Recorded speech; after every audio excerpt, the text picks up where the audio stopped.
ప్రభు నామమునకు స్తోత్రం కలుగునుగాక. ఈ ఉదయకాలము మీకందరికీ వందనాలు తెలియచేస్తున్నాను. ఈ దినము మిమ్ములను బలపరచు దేవుని మాట. మీ దేవుడైన యెహోవా తానే మీ కొరకు యుద్ధము చేయును. యెహోషువ గ్రంథము 23వ అధ్యాయము 10వ వచనం. మన దేవుడు మన పక్షమై ఉండి ఆయనే పోరాటమును చేసేవారు. చాలాసార్లు మనము అన్యాయాలను అనుభవిస్తున్నాం. విరోధులు శత్రువులుగా మారి మనలను ఎంతో ఇబ్బందికి గురి చేస్తూ ఉంటారు. యెహోవా నాతో వ్యాజ్యమాడు వారితో వ్యాజ్యమాడము, నాతో పోరాడు వారితో పోరాడుమని దావీదు భక్తుడు దేవుని సహాయాన్ని కోరుకున్నాడు. దావీదు అడిగినట్లుగా ప్రతి పరిస్థితులలో దేవుడు దావీదు పక్షముగా యుద్ధము చేసినట్లుగా బైబిల్లో మనకు కనబడుతుంది. గొలియాతు మీదికి యుద్ధానికి వెళ్ళినప్పుడు కూడా దేవుడు దావీదు పక్షమయ్యుండి జయాన్ని అనుగ్రహించారు.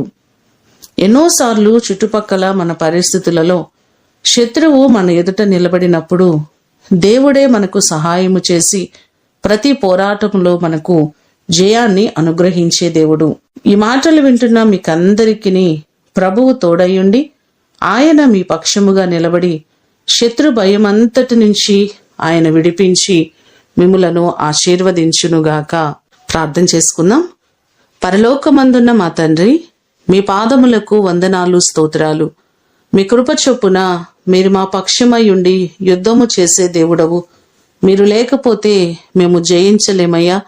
ప్రతి పరిస్థితులను మీరు సరిచేయగలిగిన దేవుడవు. మేము పోరాడలేము, మేము జయించలేము. ఎన్నో మారులు అపవాది మా మీద పోరాడుచున్నప్పుడు ప్రతి పోరాటములో మాకు జయాన్ని కలుగచేయండి. ఈ దినమంతా కూడా మీ సన్నిధి మాకు తోడుగా ఉంచండి. మా ప్రియులెల్లరినీ జ్ఞాపకం చేసుకుని ప్రతి వారికి నీ కృపాక్షేమములు తోడుగా ఉంచమని యేసు అతి ఘనమైన నామమున అడిగి వేడుకొని పొందియున్నాము తండ్రి. ఆమేన్. దేవుడు మిమ్ములను దీవించునుగాక.